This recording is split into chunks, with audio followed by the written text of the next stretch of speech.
سب دیکھنے والوں اور سننے والوں کو میری طرف سے خلوص برا سلام۔ آپ دیکھ رہے ہیں ایس کے نائس وائس چینل۔ محترم عزیز دوستو، بنی اسرائیل میں دو بھائی رہتے تھے جن میں ایک مسلمان اور دوسرا کافر تھا۔ تھے دونوں جال کے شکاری، یعنی مچھلیوں کا شکار کرتے تھے۔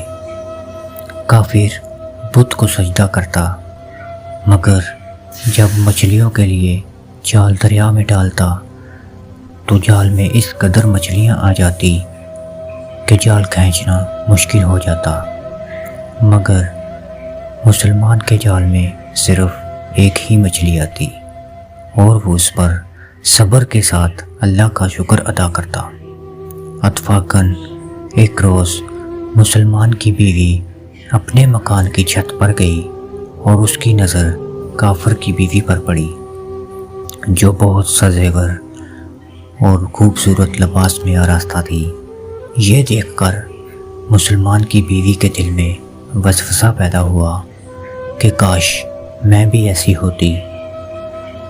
تو کافر کی بیوی بولی کہ تو بھی اپنے شوہر کو میں آمادہ کر لے کہ وہ میرے شوہر کے معبود یعنی بت کی پوجا اختیار کیا کرے، تاکہ تو بھی میری طرح مالدار ہو سکے۔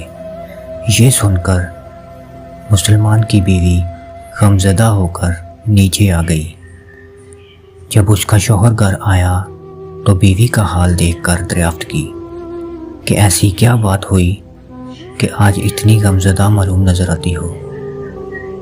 تو بیوی بولی کہ بس میاں، یا تو مجھے طلاق دے دو یا پھر اپنے بھائی کی طرح بتوں کی پوجا اختیار کر لو۔ یہ سن کر وہ بولا کہ اللہ کی بندی، خدا سے نہیں ڈرتی؟ ایمان کی دولت کے باوجود جو کفر کی باتیں کرتی ہو۔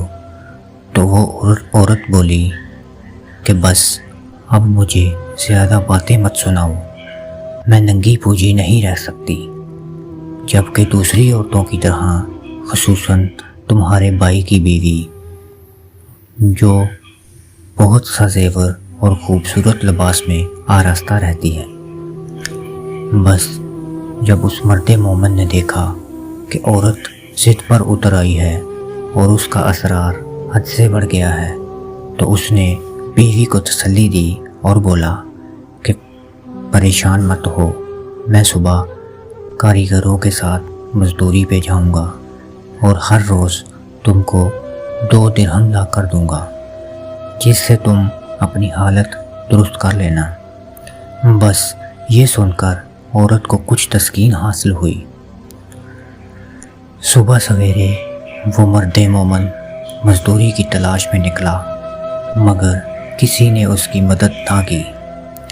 وہ پھرتا رہا، گاؤں گاؤں، شہر شہر خاک چھانتا رہا، مگر کسی نے اس کی بات نہ مانی۔ آخرکار وہ مایوس ہو کر دریا کے کنارے پہنچا۔ وہاں اللہ تعالیٰ کی عبادت میں مشغول ہو کر شام کو جب گھر واپس آیا تو بیوی بولی کہ میاں، آج تم کہاں تھے؟ تو وہ بولا، میں بادشاہ کے ہاں کام پر تھا اور بادشاہ نے مجھ سے 30 دن کام کی شرط رکھی ہے۔ تو بیوی بولی، آخر وہ بادشاہ تم کو کیا دے گا؟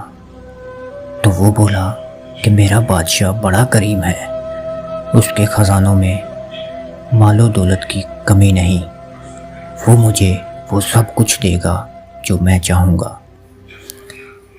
بس وہ ہر روز اپنے اللہ کی عبادت میں مشغول رہا اور تیسری رات آئی تو بیوی بولی کہ دیکھو میاں، اگر آج تم نے مزدوری لا کر نہ دی تو مجھے طلاق دے دینا۔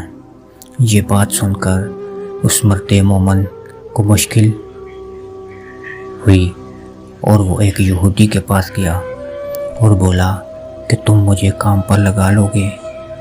تو یہودی بولا کہ ہاں، کام تو تم کو مل جائے گا، مگر شرط یہ ہے کہ میرے پاس تمہارے کھانے پینے کا کوئی بندوبست نہیں۔ بس وہ مرد مومن روزے کی نیت سے یہودی کے ساتھ کام پر لگ گیا، اور دوسری طرف اس کی بیوی کے پاس ایک آدمی آیا۔ اس نے دروازہ کھٹکھٹایا۔ جب بیوی نے دروازہ کھولا تو اس نے اس کو 29 اشرفیاں دی اور بولا کہ یہ تیرے شوہر کی مزدوری ہے۔ وہ 29 دن سے بادشاہ کے ساتھ کام پر تھا۔ بالآخر اس نے بادشاہ کو چھوڑ دیا۔ اگر وہ 30 دن کام پر آتا تو اس کو زیادہ اجرت ملتی، لیکن وہ ایک یہودی کے پاس کام پر چلا گیا۔ بس یہ لو 29 اشرفیاں، اس میں ایک اشرفی کم اس لیے ہے کہ آپ کا شوہر 29 دن کام پر آیا۔ بالآخر وہ عورت ان اشرفیوں سے ایک اشرفی لے کر بازار گئی۔ جب سنار نے اشرفی دیکھی تو 1000 درہم بیوی کے ہاتھ پر رکھ دیا۔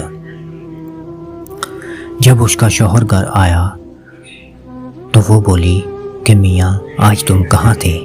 تو وہ بولا کہ آج میں ایک یہودی کے ساتھ کام پر تھا۔ تو بیوی بولی آخر بادشاہ کو چھوڑ کر ایک یہودی کے پاس کام پر کیوں گئے؟ اور اشرفیوں والا قصہ سب بیان کیا۔ تو یہ سن کر وہ مرد مومن رو رو کر بے ہوش ہو گیا، اور جب ہوش میں آیا تو کہنے لگا افسوس، میں نے اپنے رب کی عبادت کو اپنے لیے مشغول نہ پایا۔ اور پھر اس نے بیوی کو چھوڑ دیا اور پہاڑوں پر چلا گیا اور اپنی بقیہ زندگی اللہ کی راہ میں گزار دی، اور پھر وہیں اس کا انتقال ہو گیا۔ محترم عزیز دوستو، اللہ کے خزانوں میں کسی چیز کی کمی نہیں۔ بے شک وہ اپنے بندے کو اس کی عبادت کا ضرور صلہ دیتا ہے۔ اس لیے اللہ ہم سب کو صبر اور شکر سے کام لینے کی توفیق عطا فرمائے، آمین یا رب العالمین۔ اگر میری ویڈیو آپ کو پسند آئی ہو تو آپ اس کو سبسکرائب اور لائک ضرور کر دیجیے گا۔